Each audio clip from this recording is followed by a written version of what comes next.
C'est un plaisir pour nous de vous savoir nombreux devant vos écrans pour suivre votre magazine Politicard. Politicard, un magazine qui vous parle politique, un magazine vous présenté par Manasseh Vandlili et Jean-Luc Kayamba. Et aujourd'hui, c'est un énième numéro. Le premier numéro, vous l'avez suivi, un autre. Nous sommes à un énième numéro. Cette fois-ci, nous allons recevoir un autre jeune que vous connaissez très bien, mais comme vous le savez très bien, Politicard, c'est une émission, un magazine politique qui vous amène sur la pente de la compréhension politique, de la compréhension des idées et aussi des innovations que nous amènent des acteurs politiques avec Jean-Luc Kayamba. Nous allons pouvoir vous parler d'un jeune homme de Kasumbalesa qui a aujourd'hui des ambitions politiques. Jean-Luc. Politicard, mesdames, messieurs, c'est une émission des grandes personnalités, des grandes idées. Voilà pourquoi nous sommes là. Et vous vous rappellerez que Marafiki Télévision, c'est un média des grands événements. À chaque fois qu'il y a des événements, nous sommes là pour les couvrir, pour les accompagner. Et aujourd'hui, dans Politicard, comme Manasseh l'a dit, nous recevons un jeune que vous connaissez très bien ici dans les territoires, et précisément ici à Kasumbalesa. C'est un jeune. Oui, un jeune intellectuel, entrepreneur qui se débrouille bien et qui a aujourd'hui des ambitions politiques. Lui, c'est Dieudonné Ntimba Bambi que vous allez découvrir dans cette émission, Jean-Luc. Justement, c'est un jeune politicien qui a commencé sa carrière dans un parti politique que vous verrez avec lui. Il a d'ailleurs découvert ce parti. Vous allez identifier, c'est un parti de la majorité. Politicard, c'est vraiment une exclusivité de Marafiki. Alors, allons découvrir notre candidat du jour.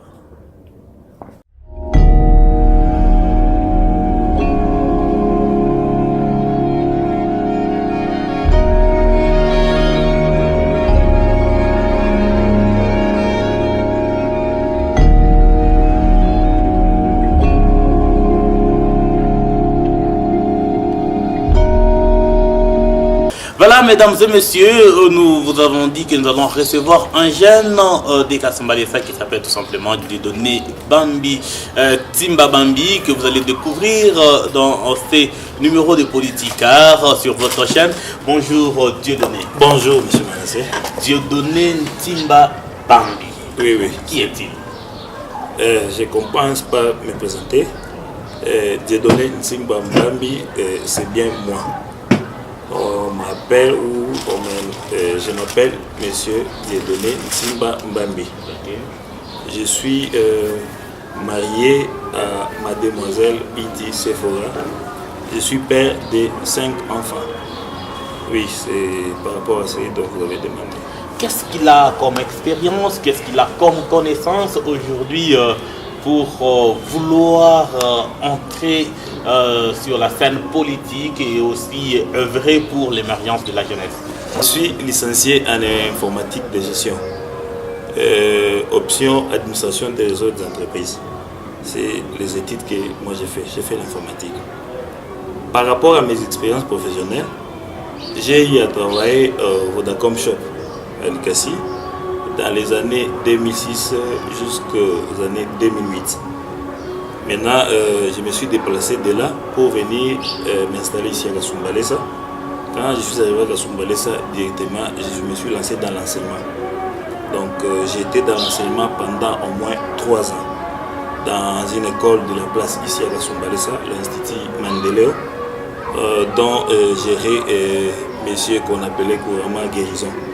Oui, c'est là que j'ai fait l'enseignement. J'étais directeur des disciplines là-bas. Donc j'ai eu à gérer cette institution pendant au moins 3 ans. C'est un peu ce que je peux dire me concernant. Bon, il y a d'autres expériences que vous avez eues en dehors de l'enseignement. Vous avez travaillé dans d'autres entreprises que vous ne voulez pas citer par exemple. Oui, nous savons que vous avez travaillé dans les libérales, dans l'entreprise KBP comme oui. Inspecteur informaticien ou quoi encore? Oui, c'était ceci. Quand j'ai quitté l'enseignement, lorsque M. Guérison est décédé, je me suis lancé au niveau des KBP. J'ai travaillé là comme opérateur de barrières pendant au moins 2 ans, qu'on appelle couramment Gate Operator. Dans ceux qui gèrent les ordinateurs? Non. D'abord au niveau de la barrière, l'enregistrement des entrées et des sorties de véhicules. J'ai eu à travailler là-bas pendant au moins 2 ans et demi. Et puis j'ai été promis par rapport à mon expérience, par rapport à mes études faites. J'ai été promis comme étant inspecteur autour des contrôles. C'est là que j'ai fait aussi 2 ans dans ces fonctions-là. Par après, j'ai démissionné pour me lancer maintenant dans le libéral. Ok. Yannick, nous avons Dieudonné Ntimba. Voilà, Dieudonné, à suivre votre parcours, c'est un parcours intéressant, mais Oui. quand est-ce que vous avez commencé la politique? La politique, j'ai eu à commencer la politique il y a de cela 3 ans. Donc en 2015, avant d'adhérer dans le parti politique où je suis, j'étais dans un parti politique Notre Beau Pays, du professeur Tchibangu Kalala.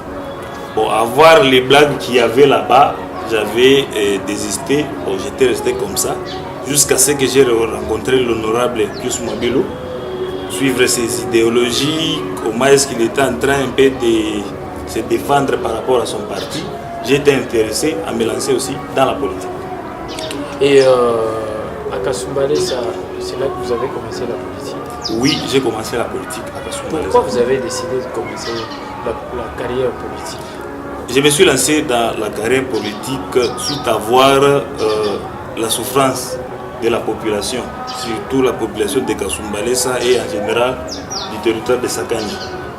Kasumbalesa est parmi les grandes postes frontalières de la RDC. Dans les territoires de Sakanya, nous avons les grands postes frontaliers tels que Kasumbalesa, il y a Mokambo, il y a Sakanya. Ce sont les grandes portes de la RDC qui font vraiment que notre pays puisse vraiment aller de l'avant. Ce sont des grandes portes. Mais par rapport à ça, la population de Kasumbalesa n'est pas à la hauteur. Parce que, je donne un exemple, la fois passée j'étais à Kin. Il y a certains amis, ils étaient en train de me donner d'autres idées par rapport à Kasumbalesa. Ils ont d'autres idées. Dire que Kasumbalesa, c'est peut-être comme Lumbashi, c'est une grande ville. Je les ai dit le contraire, c'est pas ce que vous êtes en train de passer, parce que moi je vis à Kasumbalesa. Par rapport à tout cela, la population est en train vraiment de souffrir. Ce qui m'a un peu donné le courage, me motiver de faire la politique, c'est par rapport d'abord à ceux qui nous ont précédés dans la politique.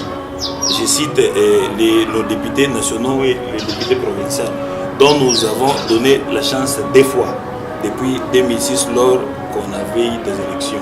Ils sont partis là-bas. Apparemment, ils n'ont rien fait parce que Kasumbalesa, depuis 2006, c'est comme ça que Kasumbalesa est. Jusqu'à présent, nous avons une seule route, il y a un problème de courant, il y a un problème de l'eau potable. Apparemment, c'est comme s'ils ne parlent pas. Alors, j'ai eu des initiatives, ce sont parmi mes motivations.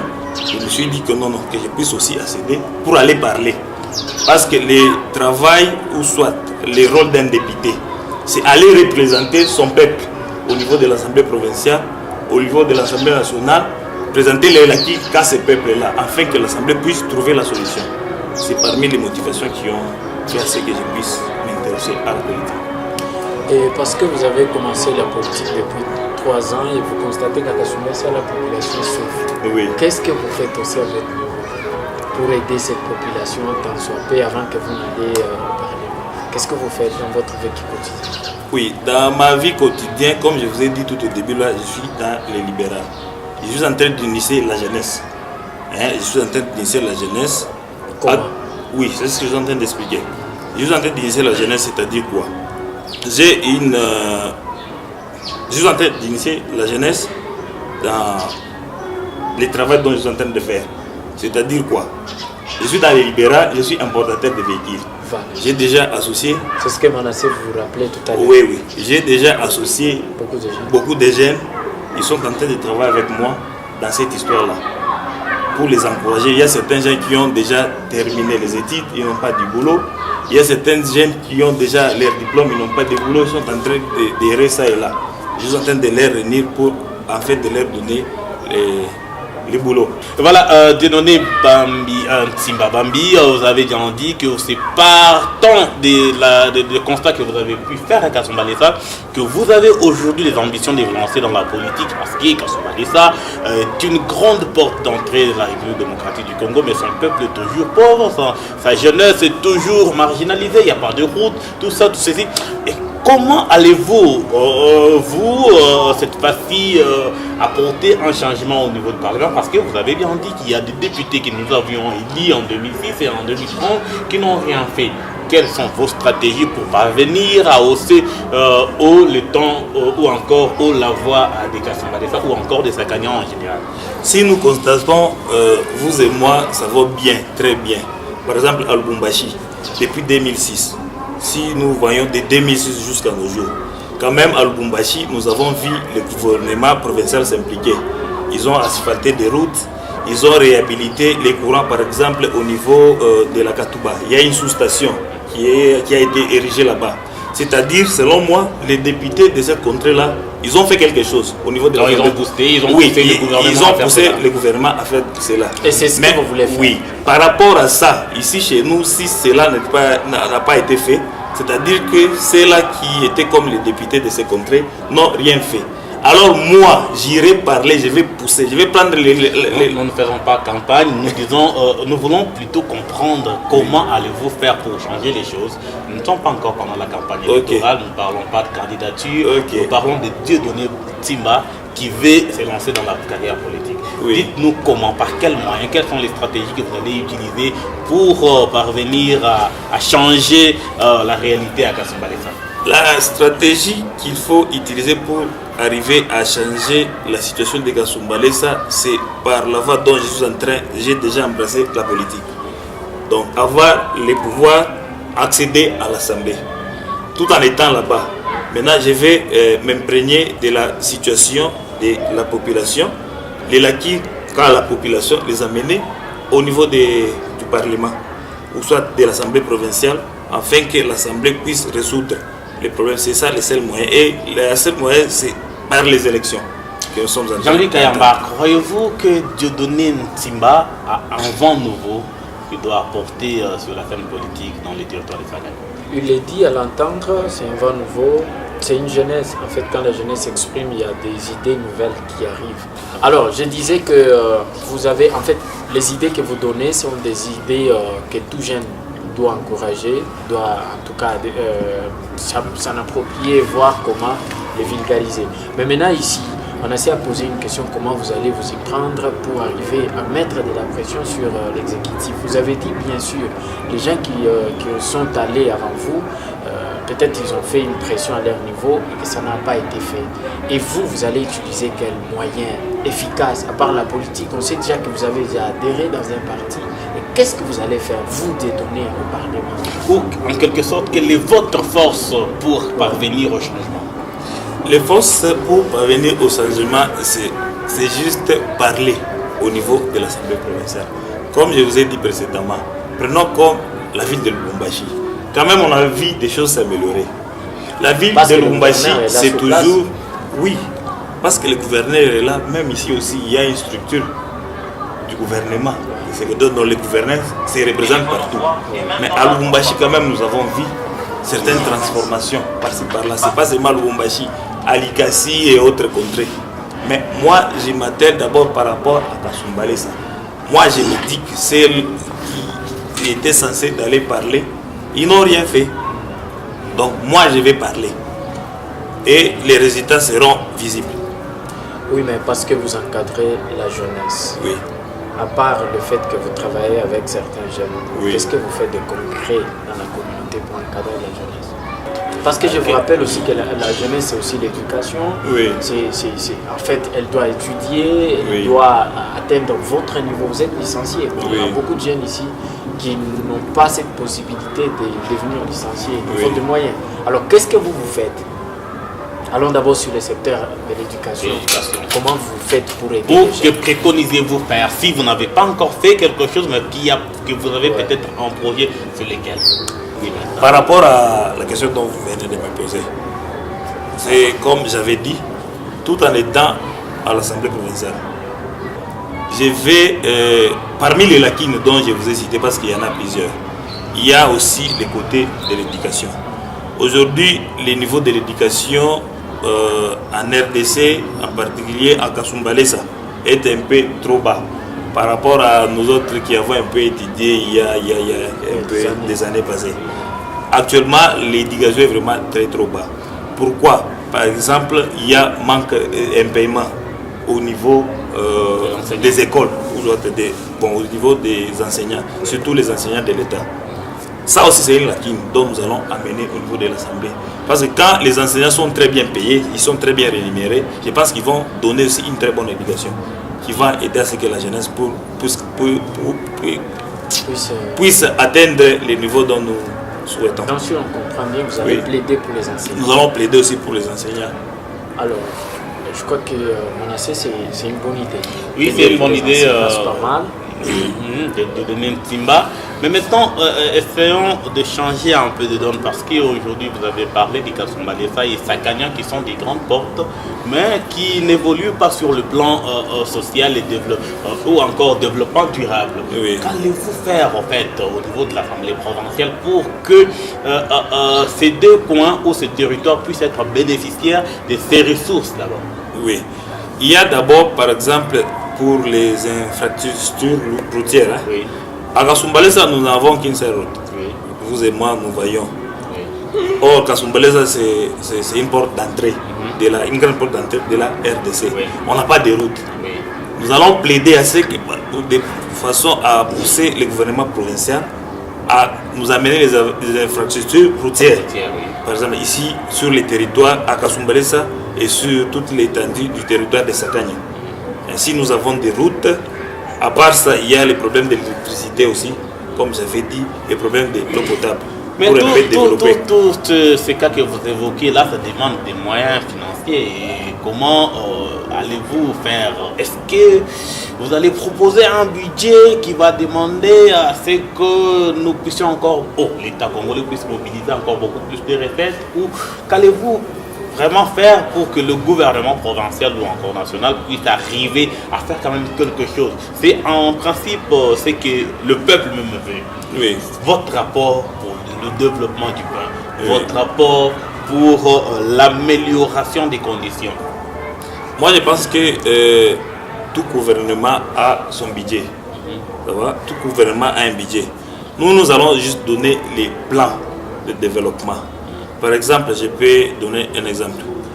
Il y a des investisseurs, il y a certains investisseurs étrangers qui veulent venir investir ici au Congo. Ils n'arrivent pas à venir ici à cause des taxes par-ci par-là. Il y a beaucoup d'histoires. Nous allons parler d'abord par rapport à ces points-là au niveau de l'Assemblée.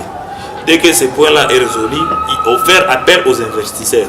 Ils peuvent venir, on leur dit par exemple, si vous faites ça, vous aurez gain de cause, par exemple, en échange avec quelque chose, pour que les coûts ne soient pas vraiment un peu élevés par rapport à ça. Alors Jean-Luc, avant qu'on donne un dernier mot à notre candidat du jour, parce que dans Politique Car, nos invités sont des candidats, nos invités sont des personnalités des marques, ce sont donc des grandes personnalités qui viennent avec des idées de changement, qui viennent avec de la politique de transformation des vies des populations. Oui. Alors, qu'est-ce que vous pouvez, ou qu'est-ce que notre invité peut nous dire avant que nous lui donnions le dernier mot? Le dernier mot, ça sera juste pour lancer un message à la population. En fait, M. Dieudonné, sur qui est-ce que vous comptez pour le succès de votre projet? Sur notre parti politique. Seulement, ça suffit. Oui, sur la population et sur notre parti politique. Parce que vous parlez de la population, qui exactement? La population qui est dans la circonscription de Sakanya. Tout le monde? Donc la population qui est dans la circonscription de Sakanya, Kasumbalesa, Mokambo et les autres. Et comment vous vous préparez pour arriver à votre succès? On est déjà organisé. J'ai des bases ici à Kasumbalesa, à Mokambo et à Sakanya, à la Sodimiko. Nous avons nos bases là-bas. C'est de cette façon-là que nous allons arriver à conquérir. Qu'est-ce qui vous rend fidèle à vos bases? Nous avons nos membres, d'abord les membres qui ont déjà adhéré dans notre parti politique, la CNC. Ils sont déjà membres fidèles, ils ont leur carte d'adhésion. Et puis, ce qui me rassure encore, quand je suis en train de parler comme ça, il y a vos téléspectateurs qui sont en train de nous suivre. Il y a certains qui seront touchés par ces messages et ils vont adhérer. Et adhérer à votre parti? À notre parti politique. Ok, il y a d'autres choses que vous ne nous avez pas dit. Lesquelles? Qui font que vos membres puissent être vraiment fidèles à vous, Dieudonné. Ce sont les œuvres que vous posez par exemple pour c'est quoi? Fidéliser. Dites pas ça. Pourquoi? Oui. Qu'est-ce que vous faites pour fidéliser Voilà. les membres? Vous avez des bases à Mokambo, à Sakanya, à Sodimiko. Pourquoi ces bases-là sont Sans fidèles? fidèles à vous. Par votre parole tout simplement, ou il y a un autre geste que vous posez. Ok. Oui, je disais, pour que les membres de nos bases soient fidèles. Donc c'est un combat que je ne mène pas seul. Nous avons commencé ce projet il y a très très longtemps et nous avons un objectif d'atteindre les buts. Alors, Qu'est-ce qui vous fait peur durant votre parcours politique? Père, par rapport à Surtout quoi? que, oui, par rapport aux élections, parce que Oui. vous vous êtes lancé sur une pente électorale. Oui, Vous voulez représenter le peuple. oui. Qu'est-ce qui vous fait peur? Je n'ai pas peur. vous n'avez pas peur. Je ne crains rien. Alors, Dieudonné Ntimba, Je ne n'êtes-vous pas là pour être voté, vous enrichir, vous taper des grosses caisses et puis Habiter volatiliser dans la nature comme les autres? Non, non, non, non, non. Là, je vais trahir, je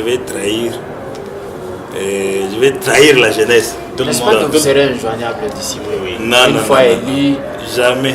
À Mes votre numéros téléphone, seront opérationnels chaque jour.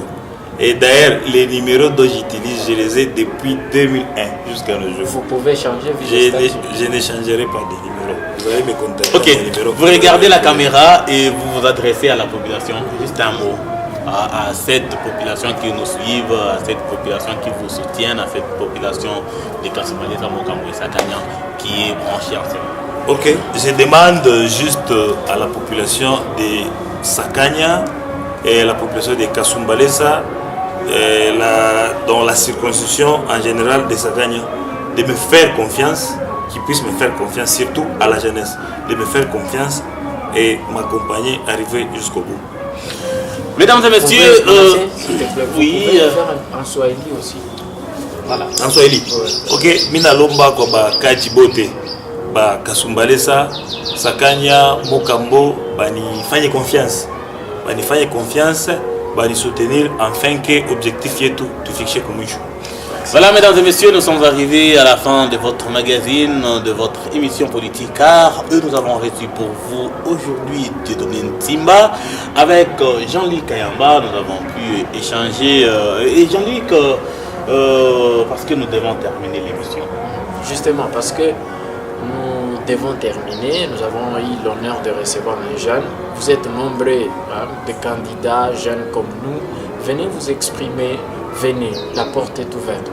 Avec Politica, on reçoit tout le monde. Tout le monde s'exprime librement. Vous parlez et nous, on vous oriente. Nous sommes en quelque sorte des experts. Parce que nous orientons les gens vers le regard de la population. Nous aidons les candidats jeunes comme nous à parler avec le public, à s'adresser au public avant qu'ils puissent le représenter au Parlement. Alors c'est terminé aujourd'hui. Nous avons eu beaucoup d'idées. Notre ami fera pression sur l'éducation, les enseignants qu'ils soient aussi encadrés. C'est la grande idée que j'ai retenue et c'est intéressant. Voilà, mesdames et messieurs, donc nous sommes arrivés à la fin. C'est pour vous dire que dans Politica, nous vous faisons connaître, vous candidats députés, nous vous faisons connaître, vous qui avez des idées à mener dans la population, dans la politique pour le développement durable des Sakanya, mesdames et messieurs, venez et nous vous recevrons pour vous faire connaître à la population, faire connaître vos idées, votre politique, votre façon de comprendre les choses et votre façon de faire la politique. Et donc, c'en est fini pour aujourd'hui et à la prochaine.